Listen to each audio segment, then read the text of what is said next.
Salut et bienvenue dans un nouvel épisode de BS 4 Build. Aujourd'hui, toute l'équipe est présente et nous nous concentrons à 100% sur l'accouplement de notre boîte de vitesse à notre moteur factice, puis sur la fabrication de supports pour monter l'ensemble à l'arrière de la Huracan. C'est une journée vraiment excitante. J'espère qu'on va réussir. Restez avec nous.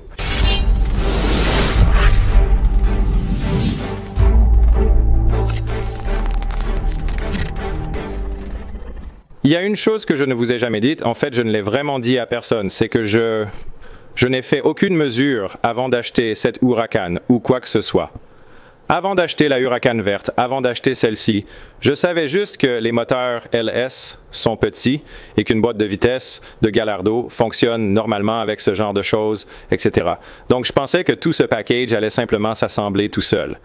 Ce que je n'avais pas réalisé, c'est que, en gros, à partir de la cloison par feu vers l'arrière sur une Gallardo, c'est beaucoup plus long parce que la boîte de vitesse est bien plus longue sur une Gallardo.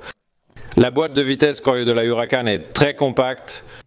La voiture est extrêmement petite et compacte, avec un compartiment moteur bien plus réduit. Donc c'est certain, nous avons mesuré cela et ça va être un défi. J'espère qu'on n'aura pas à découper la cloison par feu pour reculer notre moteur, sinon on aura des problèmes avec nos réservoirs de carburant, car on ne peut pas gagner beaucoup de place. Après, problème sur problème auquel on pourrait être confronté aujourd'hui, mais peut-être pas, donc on va faire quelques trucs. Pour commencer, il faut ajuster la hauteur de caisse de la voiture par rapport au sol. Donc, ce qu'on va faire, c'est mesurer ma Huracan dehors sur une surface plate, cette partie du châssis par rapport au sol, voir à quelle hauteur l'arrière de la Huracan se trouve. Puis, on va reproduire ça ici dans l'atelier en abaissant celle-ci et en soulevant l'arrière. Pendant qu'on fait ça et qu'on règle ce point, Oscar et moi, on va commencer à démonter ce moteur. On va juste enlever les éléments dont on n'a clairement pas besoin pour l'instant, comme le câblage, les différents tuyaux, le collecteur d'échappement et tout ça. Et toute la partie avant aussi, puisque c'est un moteur de camion, toute cette partie avant est beaucoup trop avancée et on a besoin de chaque centimètre possible dans cet espace. Donc, on va mesurer les éléments auxiliaires, comme le compresseur de climatisation. On n'a pas besoin de la pompe de direction assistée, l'alternateur et d'autres composants, pendant qu'on mesure ma Corvette à l'extérieur et qu'on vérifie sa profondeur. Je sais, c'est à 5 pouces du collecteur. On va enlever tout ce bazar à l'avant pour prendre une mesure plus précise. Allons-y.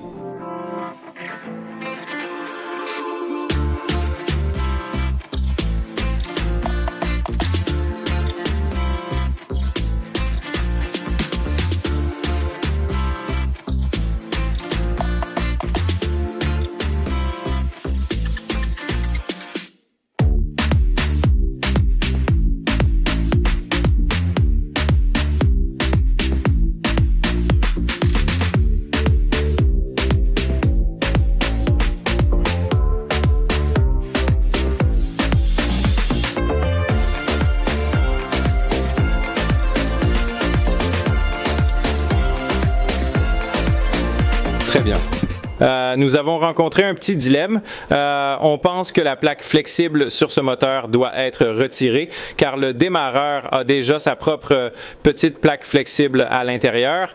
C'est un adaptateur de Superlight Cars. Je ne vous ai pas raconté l'histoire derrière ça. J'ai trouvé cet ensemble sur eBay après avoir réfléchi à ce projet. J'étais chez Exotic Auto Recycling et on parlait du coût. Quel est le coût d'une transmission comme celle-ci avec une configuration manuelle? Et je me suis dit, oh mec, je me souviens en avoir vu une sur eBay. Alors j'ai envoyé un message à un gars qui est en fait un spectateur de BS4Build. Je crois qu'il s'appelle Paul. Un grand merci à Paul. Il m'a fait une réduction sur tout cet ensemble. Donc c'est la transmission Gallardo juste ici. Et elle est toute neuve, jamais installée dans une voiture, ce qui est vraiment cool. Et puis, cette boîte juste ici et cette tringlerie ici, c'est ce qui en fait une manuelle. Les versions e-Gear ont leur propre petite boîte avec un ordinateur qui gère des solénoïdes et tout ça. Donc, je ne connais pas grand-chose à ce système, mais on m'a dit qu'il pourra se fixer à l'arrière de ce moteur et qu'on pourra assembler tout ça. Et c'est vraiment à ça que ça sert. Ce convertisseur ou cette conversion est conçu pour pouvoir fixer ses transmissions sur des moteurs LS à installer dans des voitures super légères. Donc, nous allons retirer la couronne dentée, enlever ce petit morceau de bois et essayer de faire fonctionner le tout. Faire un joli petit sandwich transmission LS Gallardo.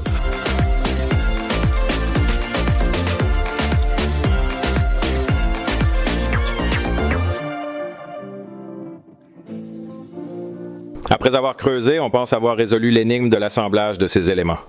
De l'autre côté, si tu retournes ça, voici notre ensemble d'embrayage, qui semble être du sur-mesure, n'est-ce pas?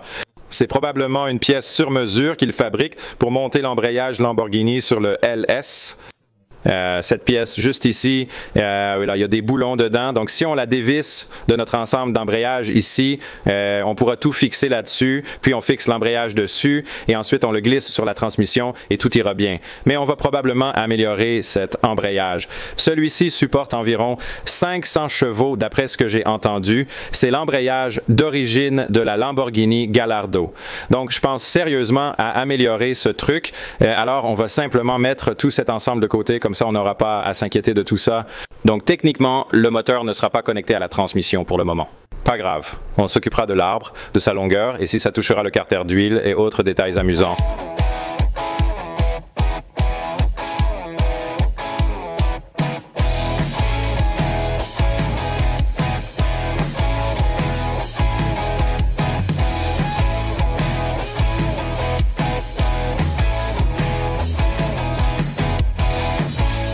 On a réussi à l'approcher vraiment très près pour le fixer, mais l'arbre de transmission avant touchait juste ici.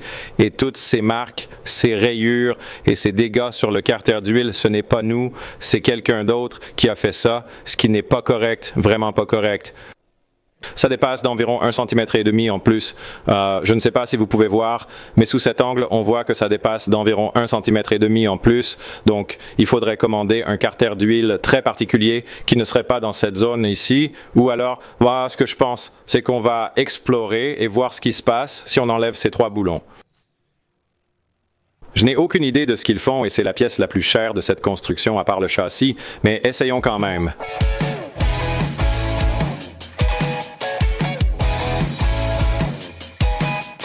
Bon, eh bien, ça n'a pas marché. Cet arbre n'a pas voulu tomber tout seul après que je l'ai enlevé. Donc, la prochaine étape, c'est que ce carter d'huile est de toute façon foutu. Donc, pour l'instant, ce qu'on va faire, c'est qu'on va meuler l'endroit où il nous manque 1,5 cm. On va le meuler et continuer d'avancer.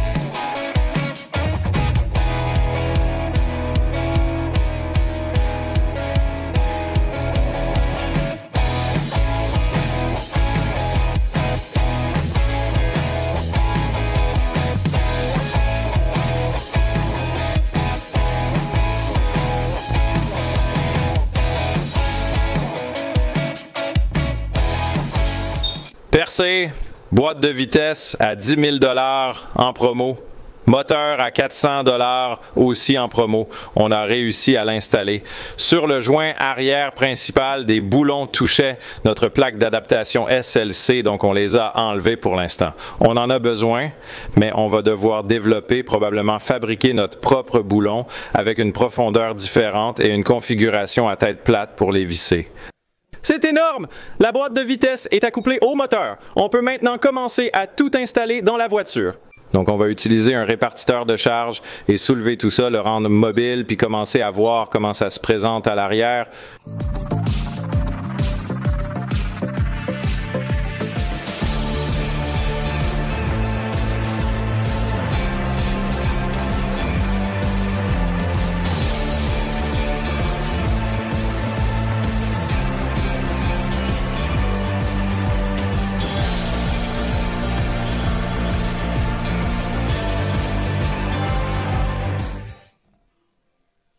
Très bien. On a officiellement glissé un moteur et une boîte de vitesse près d'une Huracan.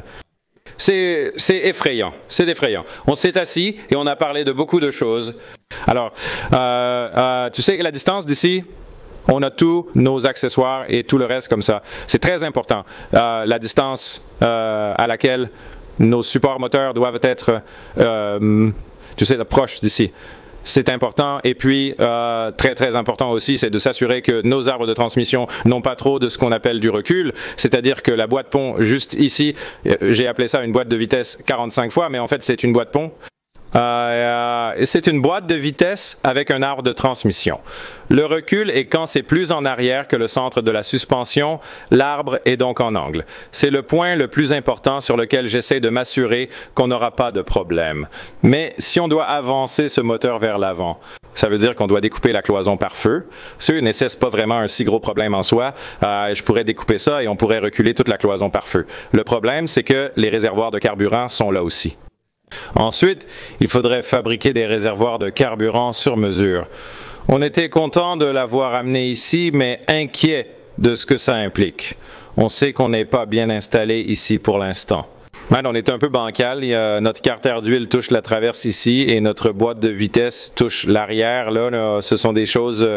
on savait que ça allait arriver. Donc, il est temps de régler beaucoup de ces problèmes et ça se fait avec une scie. Donc, ce support transversal, vous l'avez sûrement vu dans les vidéos précédentes, il a été cassé tout le temps. La raison pour laquelle on ne l'a pas soudé et réparé, c'est parce qu'on pensait qu'on allait devoir le découper. Donc, on va retirer le moteur et la boîte pont, découper ce support transversal, puis on va entailler l'arrière et ça nous permettra de faire un vrai test d'ajustement de ce moteur ici.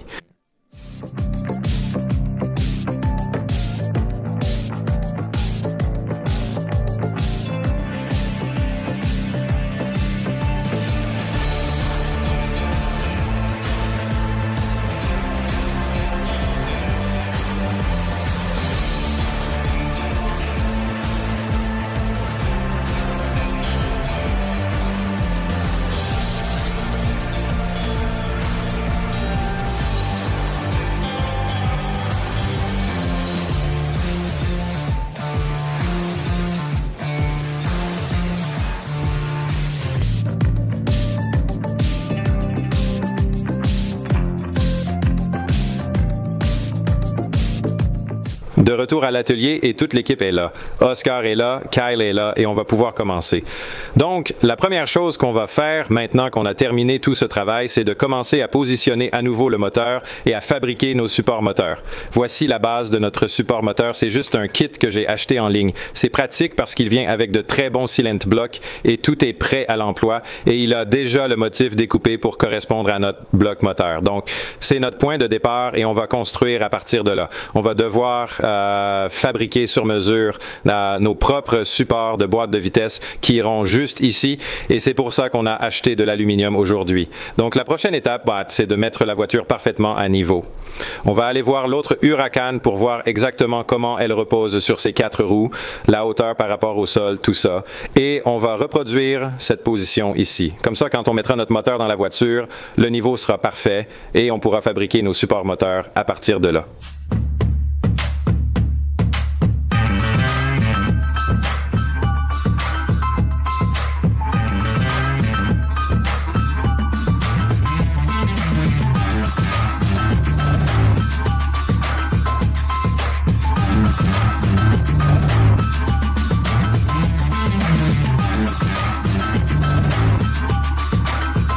Donc après avoir fait notre découpe à l'arrière ici, on a pu commencer à vraiment tester sérieusement l'installation du moteur ici et voir, vous savez, nos dégagements ici. On a pris les mesures sur la Corvette. La Corvette a la transmission d'accessoires avant la plus fine de tous les moteurs LS et on a trouvé un moyen, avec quelques modifications légères, de la rendre encore plus fine. Mais maintenant, notre problème, c'est qu'on a installé un test.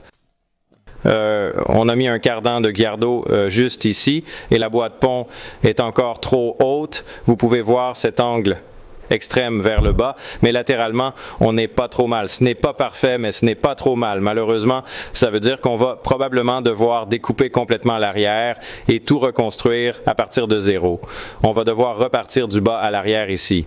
Donc, je pense qu'on va retirer le moteur, faire cette découpe, puis continuer à faire des essais de montage du moteur.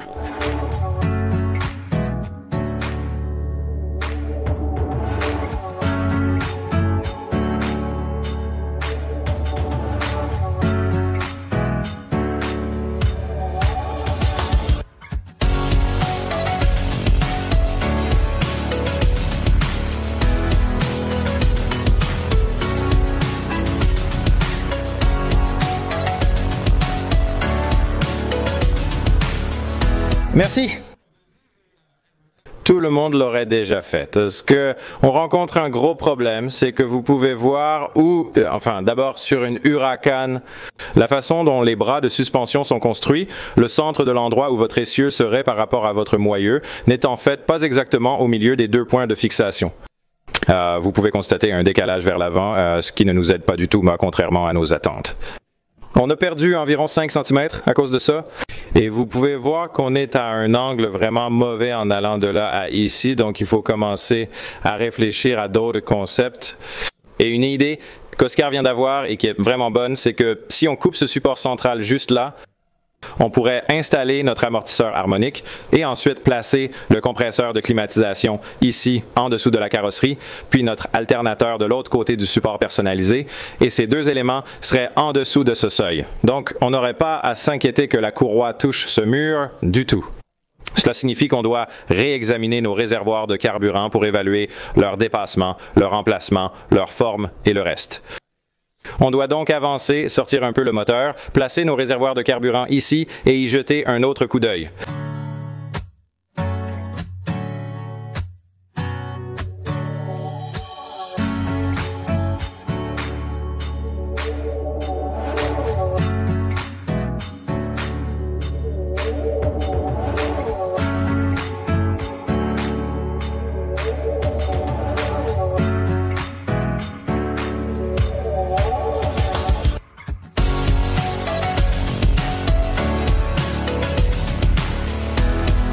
Plutôt que d'enlever le corps de papillon, on a décidé de retourner la tubulure d'admission pour mieux reproduire la configuration réelle utilisée.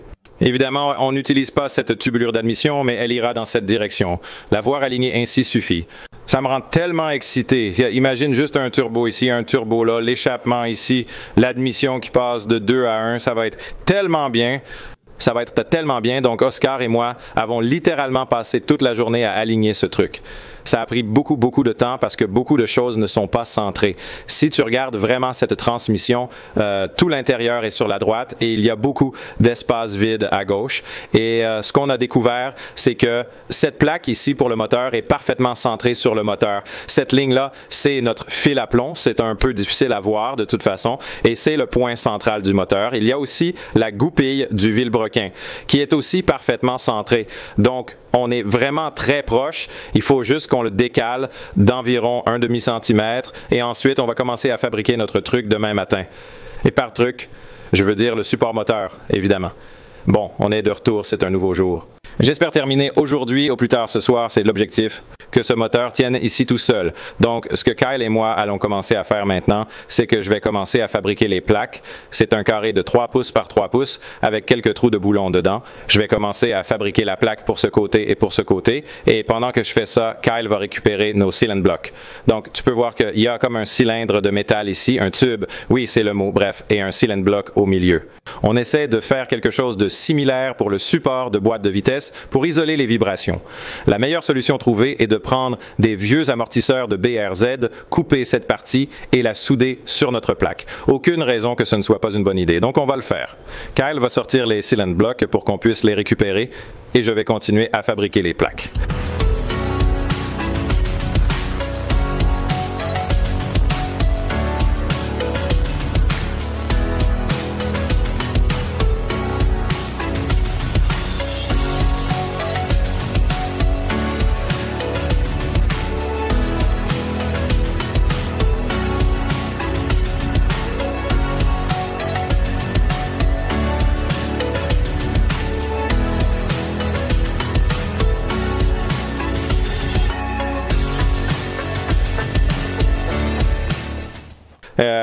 On a fabriqué nos plaques qui se boulonnent sur la boîte de vitesse. On va souder notre cylinder bloc en caoutchouc dessus, peut-être en le décalant un peu, mais surtout en serrant au maximum. On n'a pas pu sortir le cylinder bloc d'origine. Ici, c'est très serré et pressé. On va souder rapidement ce métal très épais en espérant que ça ne fonde pas trop. Si ça le fait trop fondre, on devra sûrement refaire la pièce. Mais ça ne sera pas trop difficile. Donc la prochaine chose qu'on doit faire, c'est que Oscar a souligné un point très important. On ne peut pas souder près de l'ancien réservoir d'essence car il contient encore des vapeurs, ce qui serait dangereux. Et si tu te souviens, il faut qu'on décale le moteur d'environ 1 cm. Alors, c'est mon unité de mesure préférée. Oscar adore ça, 1/3 de pouce, vraiment facile à trouver sur une règle. En somme, on va déposer le moteur, le reculer, retirer la cellule de carburant et le repositionner correctement. Ensuite, on fabrique des trucs vraiment cool pour le maintenir ici. C'est tout l'intérêt de l'épisode. On va faire cette partie maintenant.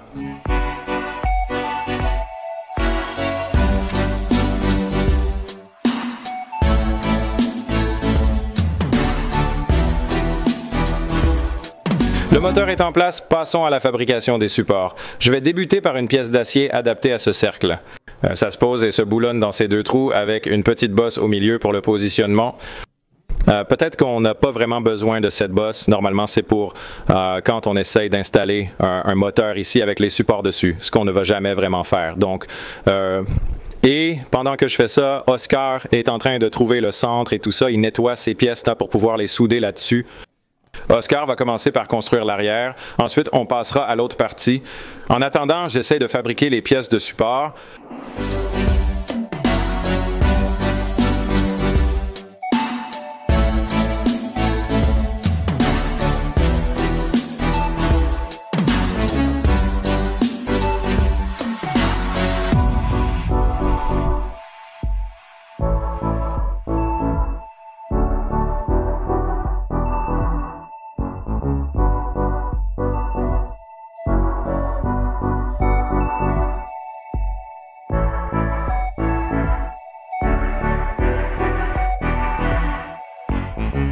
Donc, si quelqu'un les connaît, contactez-moi ou quelque chose comme ça, ou dites-moi comment je peux le remettre en marche.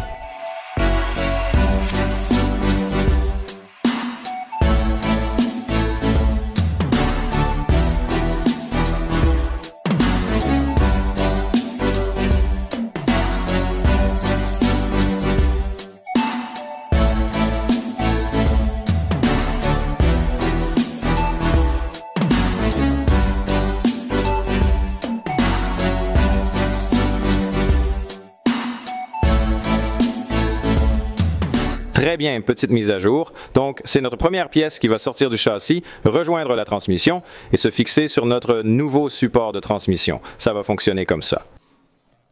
Ici, j'ai travaillé sur la découpe des plaques de base. Elles sont en acier pour nos bras qui vont venir jusqu'à nos supports de transmission ou supports moteurs qui ressemblent à ça. Donc, je vais commencer à découper les plaques secondaires qui vont passer à travers notre support transversal ici et venir s'assembler comme ça. Puis Oscar va commencer... on a vraiment travaillé dur pour obtenir cette pièce. C'est une pièce qui s'ajuste parfaitement. Elle a beaucoup d'angles différents et tout ça pour s'adapter ici et fonctionner comme ça. Donc, Oscar va maintenant passer de l'autre côté et fabriquer l'autre pièce. Ensuite, nous aussi pourrons commencer à souder le tout d'un coup.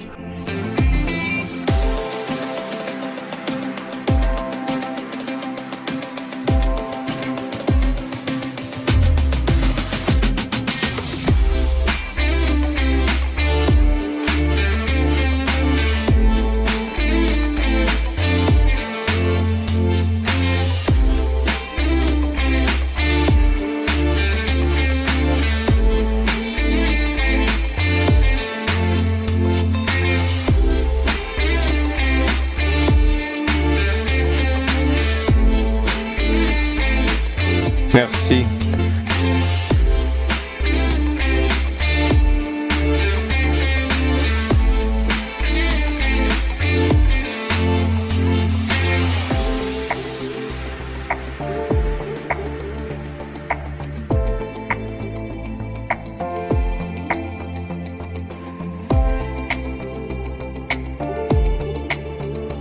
Nous avons monté la transmission dans la voiture avec les superbes bras en A fabriqués par Oscar. Nous allons encore les refermer, mais nous essayons d'aller vite pour que tout soit posé sous son propre poids ce soir. Il a fabriqué ces bras incroyables, les a soudés à notre châssis ici et là. Ça a l'air phénoménal. Ensuite, ça va dans les cylindres blocs en caoutchouc montés sur ces plaques métalliques. Cela donnera juste assez de jeu à la transmission pour éviter les vibrations ou l'autodestruction. C'est génial. Je sais que beaucoup vont commenter en disant « Attends, la transmission est plus longue d'un côté et plus courte de l'autre. » Si vous observez la ligne centrale du moteur, il y a moins de transmission d'un côté et plus de l'autre. Lamborghini l'a conçu ainsi. C'est pourquoi, lors de l'achat d'arbres de transmission de Gallardo, l'un est nettement plus long. C'est intentionnel.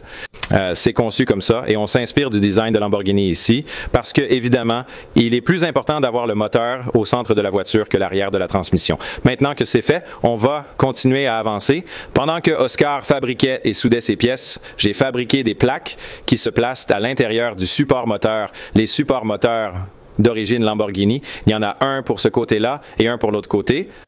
Maintenant, ce qu'on va faire ensuite, c'est détacher les supports moteurs d'origine juste ici. On va installer les nôtres, on va enlever ceux-là, on va mettre les nôtres, puis on va prendre des tubes Drawn Over Mandrel et on va les faire partir de cette plaque juste ici. D'abord, on va percer quelques trous dedans et la fixer à la position de fixation d'origine, puis on va faire passer des tubes Drawn Over Mandrel jusqu'à notre support moteur aftermarket et ça va venir se fixer sur la bonne bride de celui-ci et on va tout boulonner.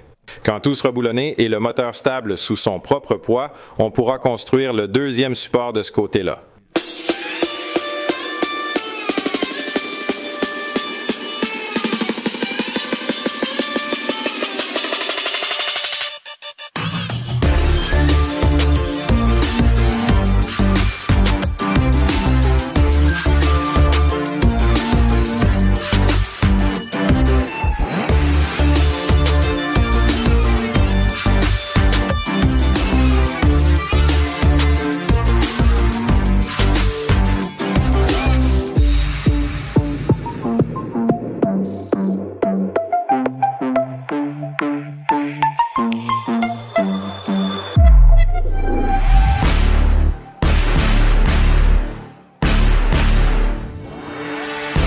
Vous les gars, on l'a fait, d'accord? On a mis que la moitié des supports moteurs pour l'instant. Il commence à se faire vraiment tard.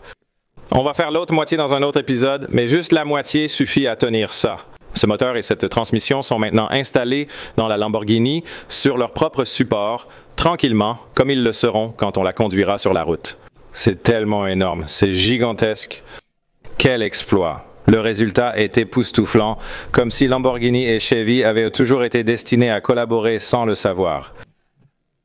Avec les crics et le bois enlevés, on peut construire notre support transversal qui passera ici et se fixera à la deuxième partie du support moteur juste là. On reliera les deux éléments ensemble à cet endroit. Ce sera super solide et capable de supporter toute la puissance envoyée. Je suis tellement excité. Ce truc, c'est vraiment solide ici. C'est les pics. On a réussi à monter un moteur V8 sur une transmission Lamborghini dans une Lamborghini. Formulé ainsi, ça semble assez simple. C'est fini pour aujourd'hui. Rendez-vous au prochain épisode pour plus de fun. On va faire rouler cette chose sur ses 4 roues et pneus Lamborghini. Il y a plein de choses amusantes.